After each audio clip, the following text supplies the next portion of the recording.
இயக்கி வந்திருக்கிற வாத்தி படத்தோட விமர்சனத்தை தான் நம்ம பார்க்க இருக்கிறோம். வாத்தி தனுஷ் வாத்தியாராக நடித்து வெளிவந்திருக்கிற படம்.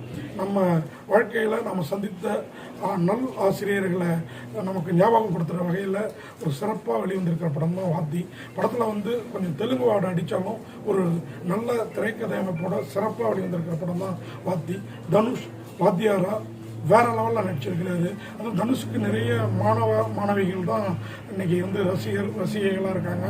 அவங்களுக்கெல்லாம் பாடம் சொல்கிற மாதிரி ஒரு சிறப்பான ஒரு படமாக அந்த வாத்தி வெளிவந்திருக்கு. வாத்தி படத்தோட கதை என்ன, களம் என்ன, இதில் இன்னும் யாரெல்லாம் நடிச்சிருக்கிறாங்க, எப்படி நடிச்சிருக்கிறாங்க, இந்த படத்தோட இயக்குனர் யார், டெக்னீஷியன்ஸ் யார் அப்படிங்கிறத பார்க்கலாம் வாங்க. வாத்தி படத்தை வெங்கி அட்லூரி அப்படிங்கிற தெலுங்கு இயக்குனர் தமிழில் முதலாக இயக்கியிருக்கிறாரு. தெலுங்கில் அவர் சில படங்கள் பண்ணியிருந்தாலும் தமிழில் அவர் முதல் படம் அவருக்கு. இந்த படத்தை சித்தாரா என்டர்டைன்மெண்ட்டும் ஃபார்ச்சூன் 4 சினிமாஸும் இணைந்து தயாரிச்சிருக்குது. இங்கே 7 ஸ்கிரீன் ஸ்டுடியோஸ் லலித் குமார் அவர் வெளியிட்டிருக்கிறாரு. உங்களுக்கு தெரியும், மாஸ்டர் தொடங்கி சமீபமாக இப்போது விஜயோட படம் லியோ அது வரைக்கும் தயாரிச்சுட்டு இருக்கிறவர் தான் நம்ம லலித் குமார். அவர் தான் இந்த படத்தை இங்கே தமிழில் இங்கே உலகம் முழுக்க ரிலீஸ் பண்ணியிருக்கிறாரு லலித் குமார். இந்த படத்துக்கு இயக்குனர் வெங்கி அட்லூரி. அதனால் படத்தில் கொஞ்சம் தெலுங்கு வாடை தூக்கலாகவே இருக்குது. அதுலேயும் சாய்குமார், தனிகலா பரணி, இந்த மாதிரி தெலுங்கு நட்சத்திரங்கள் நிறைய பேர் படத்தில் இருக்காங்க. இன்னும் ஜூனியர் ஆர்டிஸ்ட்டுகள், இந்த மாணவர்களாக வர்ற நிறைய பேரெல்லாம் தெலுங்கு முகங்களாகவே இருக்குது. அதனால் கொஞ்சம் நமக்கு ஒட்டுதல் குறைவாக இருந்தாலும் ஒரு உயர்ந்த கருத்துக்காக இந்த படத்தை பார்க்கலாம், ரசிக்கலாம், கொண்டாடலாம் அப்படின்னு சொல்லலாம்.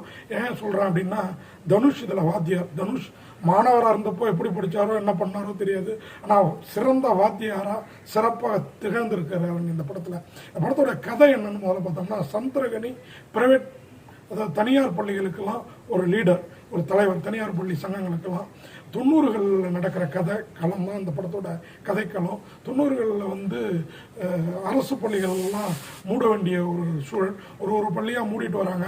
அரசு பள்ளிகள் அத்தனையும் மூணா நம்ம பிஸ்னஸ் சரியாக நடக்காது அப்படிங்கிற சுயநலத்துக்காக திருப்பதி அப்படின்னு கோச்சிங் சென்டரும் கல்வி நிலையங்களும் வச்சுட்டு இருக்கிற நம்ம சமுத்திரகனி அவங்க ஆட்களெல்லாம், அவங்களோட கூட்டமைப்பில் உள்ள ஆட்கள்லாம் திரட்டிக்கிட்டு நாம் அரசு பள்ளிகளை எடுத்து நடத்துகிற மாதிரி ஒரு ட்ராமாவை பண்ணுவோம். அதில் நம்ம ஸ்கூலில் 2ஆம் நிலை 3ஆம் நிலை இந்த நிலையில் இருக்கிற துணை ஆசிரியர்கள்லாம் அனுப்பி அங்கே இருக்கிறவங்கள பாடம் நடத்துகிற மாதிரி நடத்துவோம், ஆனால் எவனும் படிக்கக்கூடாது அப்படின்ற ஒரு திட்டத்தோட அதுக்கு ஒரு கடிதத்தை அனுப்புறாரு. அதுக்கும் அரசாங்கம் கஜானா காலியாக இருக்கிற அரசாங்கம் என்ன பண்ணுதுன்னா ஓகே சொல்லிடுது. உடனே தனியார் பள்ளிகளை அரசு பள்ளிகளை ஏற்று நடத்தும் அப்படிங்கிறது, அரசுக்கு செலவு இல்லாமல் போயிடும், மாணவர்களும் இலவசமாக படிப்பாங்கிறது அரசோட நோக்கம். சமுத்திரகனியோட நோக்கம் தான் கொள்ளைக்கும் கொள்கைக்கும் போட்டியாக இந்த தனியார் பள்ளியில் படிக்கிற நடுத்தர குடும்பத்து மாணவர்களுக்கு நிகராக ஏழை மாணவர்கள் இங்கே முண்டியடித்தா நம்ம ஃபீஸ் எல்லாம் குறைக்க வேண்டியிருக்கோம். அதில் ஒன்றும் பண்ண முடியாது. 45,000 ரூபா விற்கிற ஒரு சீட்டை 6,000 ரூபா 7,000 ரூபாய்க்கு கொடுக்க முடியாது. ஸோ அவங்களுக்கான ஸ்கூலை நாமளே ஏற்று நடத்துவோம் இலவசமாகவே.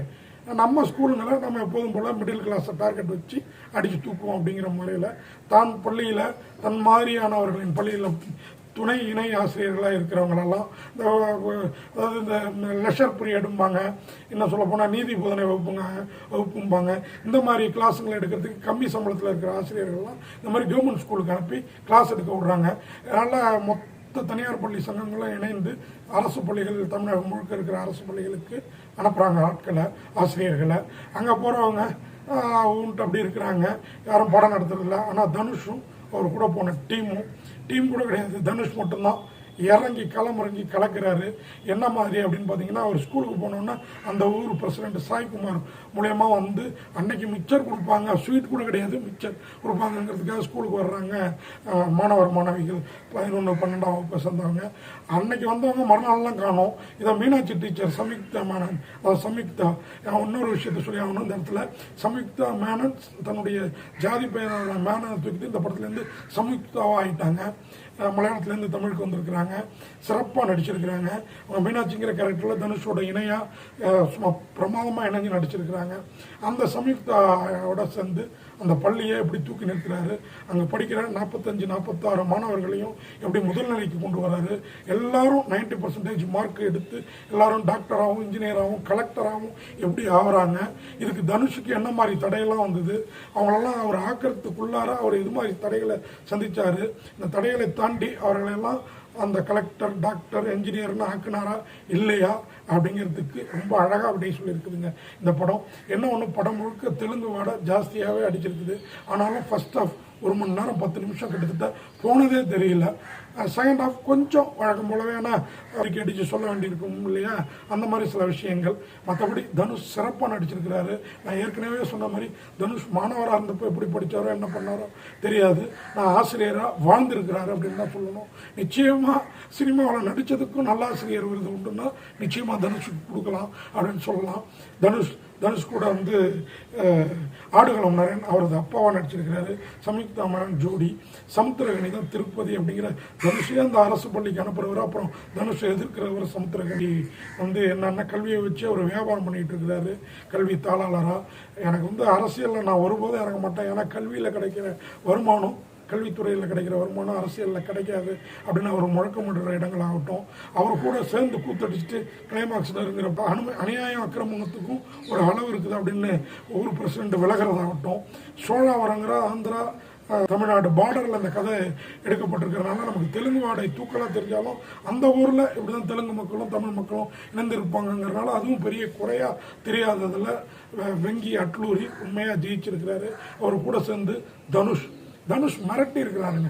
அதுவும் அதிரடி ஆக்ஷன்லேயும் படத்தில் வந்து பசங்கள்லாம் ஹாஸ்டல் பசங்கள்லாம் வெளியில் போய் இந்த ப்ரைவேட் ஸ்கூலில் ஒரு ஃபஸ்ட்டு சீனில் வேலை பார்க்குறப்போ போய் பெட்டிங் கட்டி 100 ரூபா கட்டினா அவங்க 1000 ரூபா கட்டு அங்கே போய் அடி கேட்ட காசுக்கு 600 ரூபா கொடுத்துட்டு பசங்களை அடிச்சிட்டாங்கன்னு தெரிஞ்சுன்னா இறங்கி அடிக்கிறது தும்சம் பண்ணுறதாகட்டும். அப்புறம் தனியார் பள்ளி கூட்டமைப்போட சமுத்திரகனி அனுப்பி வைக்கிற ஆட்களை சமாளிக்கிறதாகட்டும். அப்புறம் போலீஸ் ஸ்டேஷனில் அடி வாங்கிட்டு வெளியில் வந்து போதுண்டா சாமின்னு ஊருக்கு வந்து திரும்பவும் அந்த கல்வியை அங்கே உள்ள மாணவர்களுக்கு இங்கே இருந்துக்கிட்டு இவருடைய ஊரில் இருந்துக்கிட்டு எப்படி போதிக்கிறார், அதுக்கு ஒரு திரையரங்கத்தை எப்படி பயன்படுத்துகிறார் அப்படிங்கிறத ஃப்ளாஷ்பேக்காக மற்ற கதையிலும் சொல்லியிருக்க இடத்துலலாம் வெங்கி அட்லூரி உண்மையாக வேற லெவல் இயக்குனர் அப்படின்னு சொல்லணும். அவருக்கு பக்கபலமாக இருக்குது ஜிவி பிரகாஷோட இசை. அதுலேயும் வாத்தி அப்படிங்கிற அந்த பாடல் இன்னமும் நம்ம மனசுலையும் காதுகள்லையும் எங்காரமிட்டுக்கிட்டே இருக்குது. பேக்ரவுண்ட் மியூசிக்கும் மிரட்டலாக இருக்குது. சம்யுக்தா மேனன் மிரட்டி இருக்கிறாங்க அம்மணி. அதாவது கவர்ச்சியே கட்டாமல் நம்மளை வந்து வசீகரிக்கிறது இல்லையா, அப்படி ஒரு நடிகையாக மலையாளத்துலேருந்து அவனை கரெக்டாக பண்ணியிருக்கிறாங்க. தனுஷ் சொல்லவே வேண்டாம். தனுஷ் ஆரம்பகால படங்களுக்கு பிரயாச்சித்தமாக இந்த படத்தில் வாத்தியாராக நடிச்சிருக்கிறாரு. அவருடைய முதல் படம் தொடங்கி காதல் கொண்டு இந்த மாதிரி படங்களில் கிளாமருக்கு ரொம்ப முக்கியத்துவம் கொடுத்துருப்பாங்க இல்லையா அண்ணனும் தம்பியும். அதுக்கெல்லாம் பிரயாச்சித்தமாக இந்த படத்தில் வாத்தியாராக தனக்கு மாணவர்கள் மாணவிகள் தான் அதிக ரசிகைகள் இருக்காங்கங்கிறது தெரிஞ்சு அவர்களுக்கு ஒரு நீதி போதனைன்னா போர் அடிக்கிற நீதி போதனை இல்லை, உண்மையாக ஹாஸ்யமாக சுவாரஸ்யமாக விஷயமுள்ள நீதி போதனையாக அந்த படம் இருக்கும். நிச்சயமாக மாணவர்கள்லாம் மிஸ் பண்ணாமல் பார்க்கணும். அவங்களை அழைச்சிட்டு போய் இந்த படத்தை வந்து பெற்றோர்கள் காட்டணும். உண்மையாக இந்த படத்தை 4 சினிமாஸ் ஆகட்டும், இந்த படத்தை வெளியிட்டிருக்கிற 7th ஸ்டுடியோ ஆகட்டும், எல்லாருக்கும் இந்த படத்தோட இயக்குனர் வெங்கி அட்லூரிக்கும் ஒரு ஹேட்ஸ் ஆஃப் சொல்லலாம். அது மாதிரி டிஓபி யுவராஜ் அவரும் பிரமாதமாக பண்ணியிருக்கிறாருங்க. அதேமாதிரி எடிட்டர் நவீன் அவரும் சிறப்பாக பண்ணியிருக்கிறாரு. மொட்டை ராஜேந்திரன், பாரதிராஜா ஒரே ஒரு சீன் கெஸ்ட் ரோலில் வராரு. அதுவும் மாட்டு வண்டியில் வந்து இறங்கி இந்த மாணவர்களுடைய பஸ்ஸை வந்து சதி வேலைகளெல்லாம் நிறுத்திடுவாங்க. அப்போ மாணவர்களை ஏற்றிட்டு போகிறதுக்கு அந்த மாட்டு வண்டியில் கொடுக்குறாங்க. எல்லாமே சிறப்பாக இருக்குது. உண்மையாக ஒரு அருமையான தெலுங்கு படத்தை பார்த்த ஒரு திருப்தியை தருது வாத்தின்னா அது மிக இல்லை. வாத்தி உண்மையாக ஒரு நல்லாசிரியர் விருது பெற வேண்டிய ஒரு திரைப்படம், நல்ல தேசிய விருது பெற வேண்டிய ஒரு திரைப்படம். ஏன்னா நான் சும்மா ஒரு ஃப்ளோவில் சொல்கிறேன், உண்மையாக அந்த படத்துக்கு வந்து நிறைய விருதுகள் கிடைக்கும், நிச்சயமாக தனுஷுக்கு கிடைக்கும். அதுமாதிரி கென் கர்ணா ஒரு மாற்றுத்திறனாளி மாணவனாக இடையில குடிக்க அடிமையாகி அப்புறம் அவர் வந்து வேறு லெவலில் வெளியில் வர அந்த சீன்ஸ்லாம் வேறு லெவலில் இருக்குதுங்க. அதுமாதிரி முகமது அன்சாரியாக வர்ற அந்த நடிகர், மலையாள நடிகர், அவரோட இடத்துல போய் தனுஷ் கிளைமாக்ஸில் இறங்கி நிற்கிறது, இதெல்லாம் வந்து உண்மையாக சிறப்பாக இருக்குது. வாத்தி கொண்டாடப்பட வேண்டிய ஒரு ஆசிரியர் அப்படின்னு சொல்லி விடைபெறுறேன். நன்றி, வணக்கம்.